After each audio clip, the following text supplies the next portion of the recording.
오늘 말씀은 하박국서 말씀입니다. 말씀에 이렇게 기록하고 있습니다. 오늘 본문 말씀인 하박국서 3장 2절에 이렇게 기록합니다. 여호와여, 내가 주께 대한 소문을 듣고 놀랐나이다. 여호와여, 주는 주의 일을 이 수년 내에 부응하게 하옵소서. 이 수년 내에 나타나 내시옵소서. 진노 중에라도 긍휼을 잊지 마옵소서라고 기록하고 있습니다.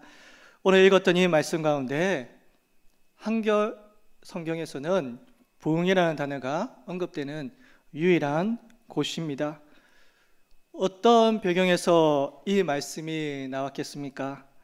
하박국서는 하박국 선지자가 하나님 앞에 많은 의문과 의혹과 또한 때로는 섭섭한 마음을 토로하는 그러한 장면으로 시작하고 있습니다.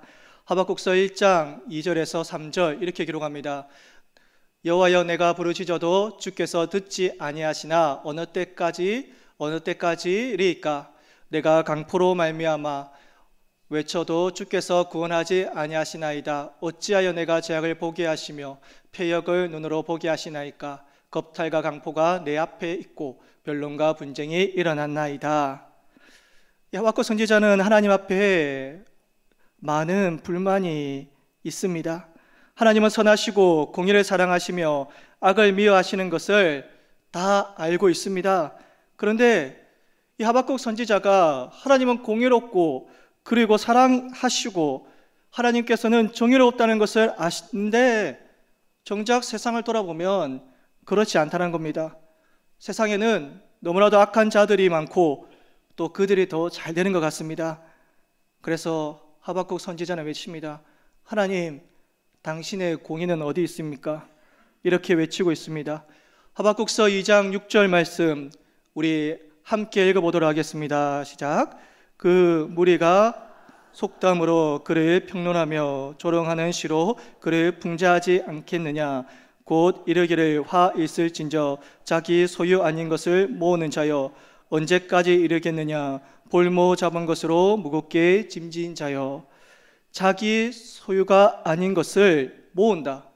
남의 것을 빼들고 그리고 탈취하는 자가 있다는 것입니다. 하박국서 2장 9절 말씀 우리 함께 읽겠습니다. 재앙을 피하기 위하여 높은 데에 깃들이려 하며 자기 집을 위하여 부당한 이익을 취하는 자에게 화 있을진즉. 어떤 자가 있느냐? 자기 집을 위하여 부당한 이익을 취합니다. 내 것을 위해서 옳지 않은 행동을 하는 자들이 있다는 것입니다. 하박국서 2장 12절 말씀 함께 읽겠습니다. 피로 성읍을 건설하며 불의로 성읍을 건축하는 자에게 화 있을진즉. 피로 성읍을 건설하고 그리고 불의로 성을 건축하는 자, 옳지 못한 방법으로 성을 건축하는 자들도 있습니다. 하박국서 2장 15절 말씀 함께 읽겠습니다. 이웃에게 술을 마시게 하되 자기의 분노를 더하여 그에게 취하게 하고 그 아체를 드러내는 하 있을진즉. 이웃을 혼비하게 하고 수치를 들이내는 것을 즐기는 자들이 있습니다. 이렇게 악을 행하는 자가 세상에 많이 있습니다. 그런데 하나님께서는 왜 이렇게 악을 행하고 남들에게 피해를 주는 자들에게 왜 그냥 방치하고 계십니까? 하박국 선지자가 너무나도 화가 나고 너무나도 하나님께 불만이 있어서 따지듯이 외치고 있습니다. 하박국서 1장 3절에 이렇게 기록합니다. 어찌하여 내게 죄악을 보게 하시며 패역을 눈으로 보게 하시나이까? 겁탈과 강포가 내 앞에 있고 변론과 분쟁이 일어났나이다. 하박국서 1장 13절에 이렇게 기록합니다. 주께서는 눈이 정결하심으로 악을 참아 보지 못하시며 패역을 참아 보지 못하시거늘 어찌하여 거짓된 자들을 방관하시며 악인이 자기보다 의로운 사람을 삼키는데도 잠잠하시나이까? 하박국서 1장 14절에 이렇게 기록합니다.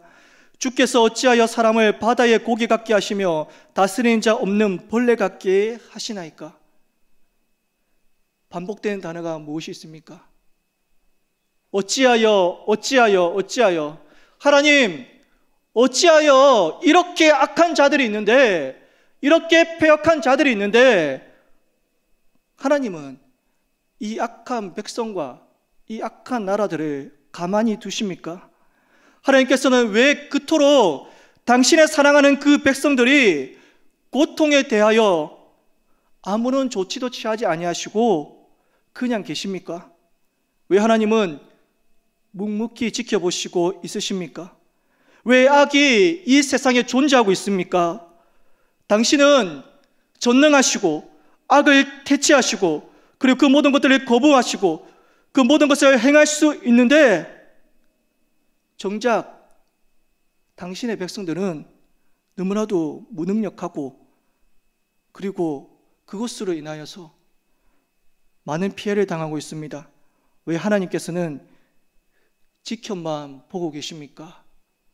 하박국 선지자가 하나님께 호소하고 따지고 울부짖습니다.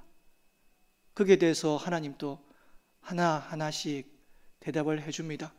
그러면서 1장이 지나가고 하박국서 2장이 지나가면서 오늘 본문 가운데 하박국서 3장에 넘어가면서 그 따지고 호소하고 왜 그렇습니까 하는 그 하박국의 기도가요 변하게 됩니다. 조금씩 바뀌게 됩니다.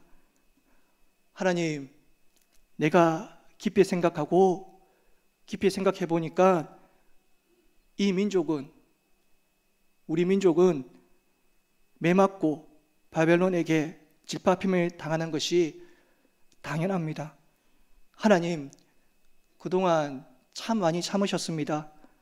이 민족의 이 어둠을 보시고 이 민족의 이 부도덕함을 보시고 이 민족의 이 어려운 현실을 보시면서도 하나님 알고 보니까 하나님께서 너무나도 참고 계셨던 것이었군요. 하나님, 이제는 하나님의 진노가 이 백성에게 쏟아지는 것에 대해서 저는 아무런 이의가 없습니다. 저는 거기에 대해서 아무것도 할 말이 없습니다. 그러나 하나님, 한 가지만 제가 더 구하겠습니다. 그 하나님의 진노가 이 백성 가운데 내리는 것은 당연하지만 그리고 하나님의 진노하심에 대해 내가 아무런 이의를 제기할 수 없지만 하나님, 제가 한 가지 하나님께 부탁드리는 것은 그 진노 가운데서 이 민족을 불쌍히 여겨 주옵소서라고 기도하고 있습니다. 진노 중이라도 긍휼을 잊지 마시옵소서라고 간절히 기도하고 있습니다. 우리가 바리새인과 세리의 기도를 잘 알고 있습니다. 바리새인은 자기의 의를 주장하는 반면에 세리는 감히 얼굴도 들지 못하고 이렇게 기도합니다. 하나님, 저는 하나님 앞에 저주와 진노를 받아도 마땅한 자입니다.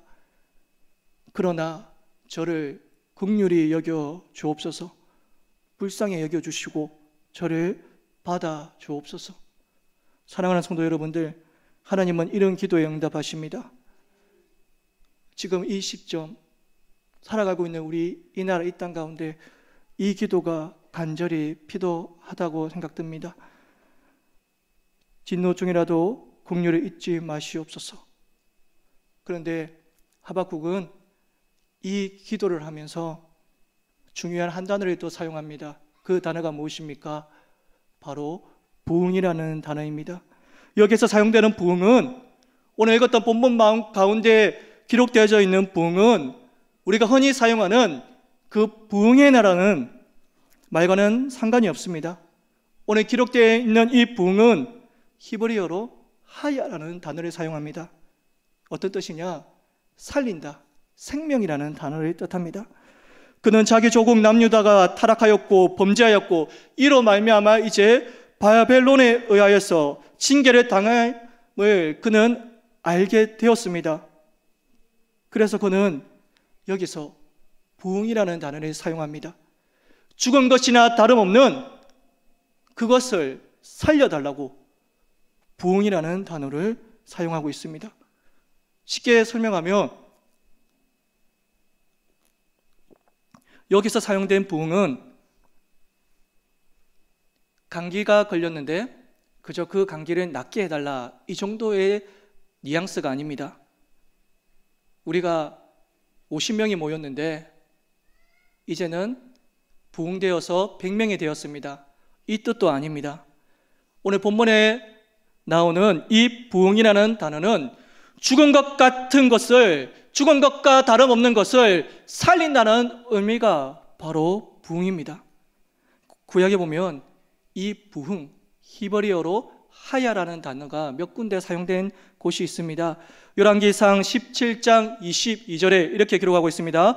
여호와께서 엘리야의 소리를 들으심으로 그 아이의 혼이 몸으로 돌아오고 살아난지라. 이때 하야라는 단어, 부흥이라는 단어가 사용되고 있습니다. 살리는 것이 바로 부흥입니다. 아모스 5장 4절에 이렇게 기록합니다. 여호와께서 이스라엘 족속에게 이와 같이 말씀하시기를 너희는 나를 찾으라 그리하면 살리라. 이 살리라라는 이 단어가 바로 하야라는 단어고 부흥이라는 단어입니다. 이처럼 구약에는 이 하야라는 단어를 사용하면서 대부분의 경우가 하나님과 단절되었던 죽은 것 같은 그 상태, 영적으로 죽었던 그 상태를 다시 살린다는 뜻으로 사용하고 있습니다. 마태복음 14장에 예수님 없이 제자들이 배를 타고 가고 있습니다. 풍랑을 만나서 죽을 고비를 겪고 있습니다. 제자들이 밤새도록 그 풍랑과 싸우고 있습니다.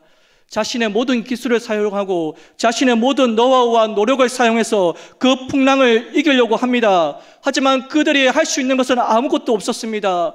결국 그는 낙심하고 포기할 수밖에 없었습니다. 절망의 상황 가운데, 죽음의 상황 가운데 갈 수밖에 없었습니다.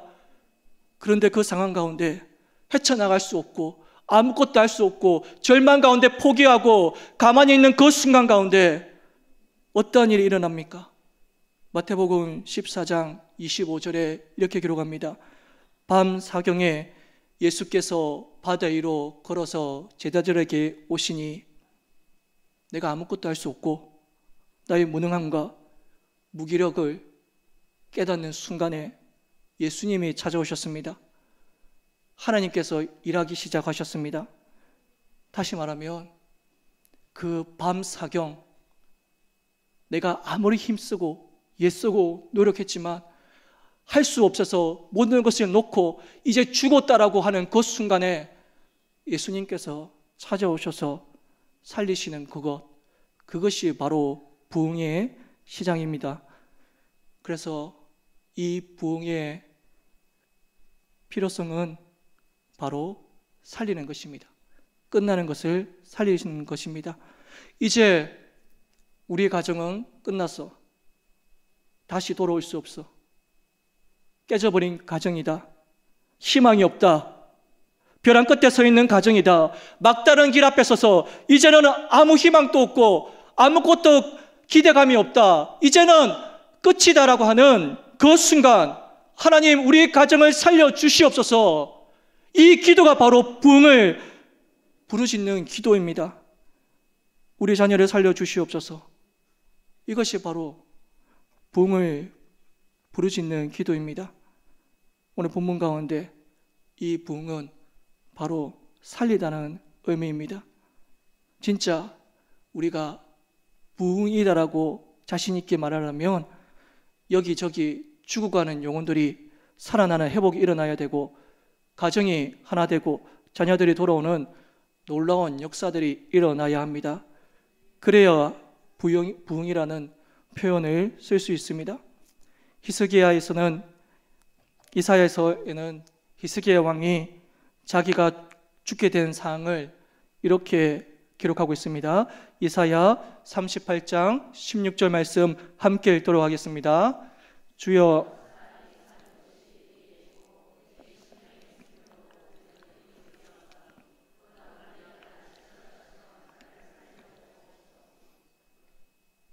이제 죽습니다. 이제는 내 인생이 끝입니다. 그런데 오직 매달릴 것은 하나님밖에 없습니다. 하나님, 제발 나 이 생명을 살려주시옵소서. 나를 살려주시옵소서. 이 히스기야 이 왕의 마음의 진작을 하시겠습니까? 때로는 신방을 하다 보면 또는 사람들을 만나면 이렇게 히스기야 왕의 심정으로 기도하며 울시는 분들이 있습니다. 그 눈물의 의미는 무엇입니까? 바로 죽음의 상태에서 울부짖는 그 부르짖음이기 때문에 그 절박한 눈물입니다. 영적이든 육적이든 죽음의 상태에 임박하여 이제는 어떻게 할 수 없어 하나님을 붙잡고 살려달라고 울부짖는 이것이 바로 하야 부흥입니다. 하박국 선지자는 이렇게 하나님께 매달리는 것입니다. 하나님께서 이 민족, 이 사회, 이 현실, 나의 가정 바라보시면서 심판하겠다라고 하는 이 사실에 대해서 어떠한 이의도 제기하지 않습니다. 받아들입니다. 그러나 그는 외칩니다. 하나님, 내가 당신의 심판과 당신의 그 모든 징계를 제가 이의 없이 다 받아들이겠습니다. 그러나 하나님, 제발 부탁하건대 한 번만 살려주십시오. 수년 내에 살려주십시오. 우리를 아주 멸망시키지 마옵시고 우리를 보존하여 주시옵소서. 주께서 때리신다면, 매를 맞아야 한다면 당연히 맞겠습니다. 대가를 지불해야 된다면 그 대가를 다 지불하겠습니다. 하나님 말씀에 저는 모든 것을 동의합니다. 그러나 하나님, 간절히 한 번 더 부탁하는 것은 나의 민족을 버리지 마시고 한 번만 더 살려주시옵소서. 이 민족을 불쌍히 여겨주시고 긍휼히 여겨주시고 한 번만 더 기회를 주시옵소서. 다시 한 번 더 이 민족이 일어날 수 있도록 재건의 기회를 주시옵소서. 사랑하는 성도 여러분들, 이 기도가 지금 우리나라에게 가장 절실한 필요가 아니겠습니까? 안담한 이 사회의 어두운 이 현실 가운데 우리에게는 무엇보다도 이 하박국의 기도가 간절히 필요할 줄 믿습니다. 시대가 어려울 때 드려지는 이 기도, 진노 중에라도 긍휼을 잊지 마옵소서, 다시금 살려주옵소서라는 그 기도가 우리에게는 간절히 필요할 줄 믿습니다. 진노의 하나님 앞에 감히 나와 주님의 자비와 긍휼을 구하며 살려달라고 매달리시기를 바랍니다. 그렇다면 성도 여러분들, 이 부흥은 누구에게 일어납니까? 2절에 보면 이렇게 기록합니다. 주의 일을 이 수년 내에 부흥하게 하옵소서. 주의 일이 부흥되길 원한다라고 말하고 있습니다. 주의 일이 무엇입니까? 하박국 1장 5절 말씀 우리 한 목소리를 읽겠습니다. 시작. 여호와께서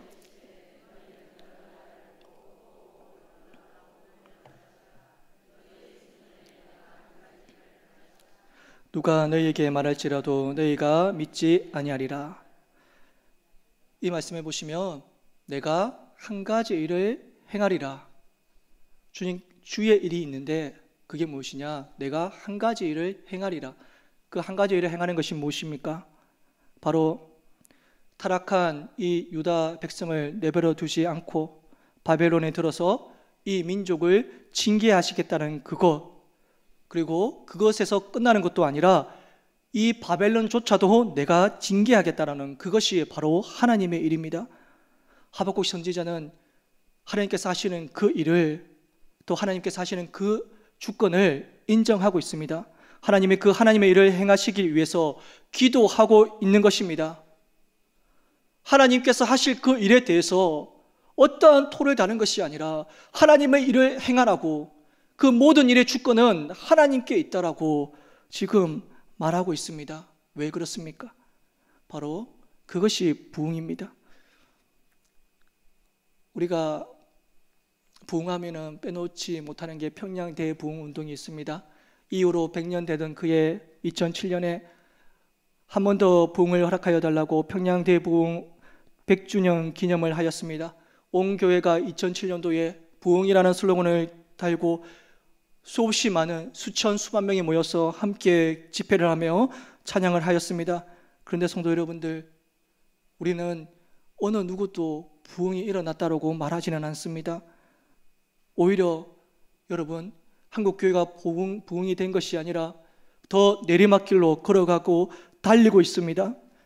수없이 많은 존경받는 목사님들이 이렇게 저렇게 쓰러지고, 그리고 놀랍게 존경받던 교회들이 이런저런 문제로 어려움을 당하고 있습니다. 이것이 도대체 어떻게 된 일입니까?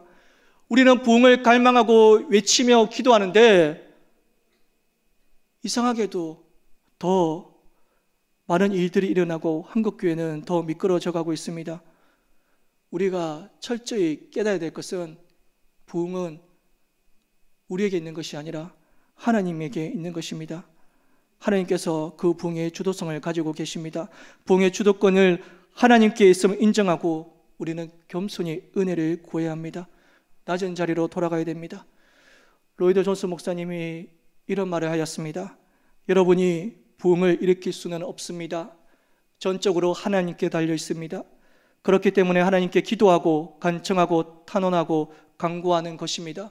부흥은 우리가 주도하는 것이 아니라는 말입니다. 하박국서 2장 14절에 이렇게 기록합니다. 이는 물이 바다를 덮은 같이 여호와의 영광을 인정하는 것이 세상에 가득함이라. 우리가 살아나기 위해서 우리 삶 가운데 다시금 부흥이 일어나기 위해서는 나의 힘으로 되는 것이 아닙니다. 하나님의 되심을 인정하고 내 삶 가운데 하나님의 주권을 인정하셔야 됩니다. 하박국이 주위를 돌아보고 정신을 차려봐도 그 주위 상황은 바뀐 것이 하나도 없습니다. 달라진 것이 하나도 없습니다. 악한 사람은 여전히 악을 행하고 있고 착취하고 괴롭히는 사람은 여전히 그렇게 행하고 있습니다. 전혀 달라진 것이 없습니다. 그런데 하박국 선지자는 무엇이라 고백하는가? 하박국서 3장 17절 18절에 이렇게 기록합니다. 비록 무화과 나무가 무성하지 못하며 포도나무에 열매가 없으며 감람나무에 소출이 없으며 밭에 먹을 것이 없으며 우리의 양이 없으며 외양간에 소가 없을지라도 나는 여호와로 말미암아 즐거워하며 나의 구원의 하나님으로 말미암아 기뻐하리로다. 아멘.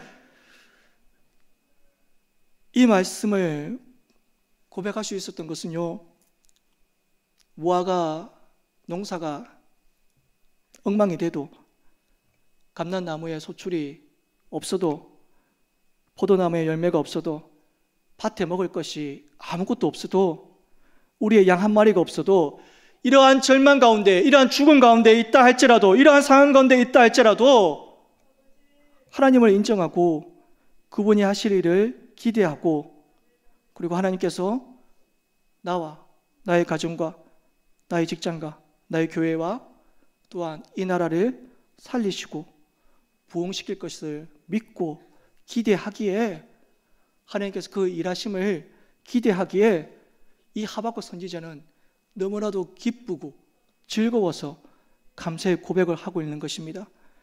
느헤미야 8장 10절 말씀에 이렇게 기록합니다. 느헤미야가 또 그들에게 이르기를 너희는 가서 살찐 것을 먹고 단 것을 마시되 준비하지 못한 자에게는 나누어 주라.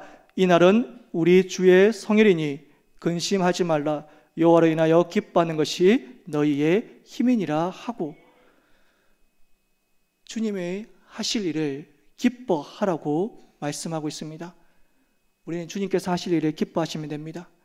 우리 삶 가운데 하나님의 긍휼하심을 구하고 그리고 하나님의 기대를 기뻐하면 하나님께서는 우리를 살리십니다. 하나님의 주권을 인정하시고 하나님께서 다시금 나의 가정을 살리시고 나의 직장을 살리시고 나의 교회를 살리시고 나의 학교를 살리시고 나의 나라를 살리실 줄을 믿으시길 바랍니다. 그리고 그것을 기대하고 기뻐하시길 바랍니다. 그래야 할 때 하나님께서는 우리 삶 가운데 다시금 살아나는 부흥을 허락하여 주실 줄 믿습니다. 하나님의 주권을 인정하고 또한 그것을 인정함으로 말미암아 내 삶 가운데 다시금 살아나는 부흥이 있기를 주의 이름으로 축복드립니다.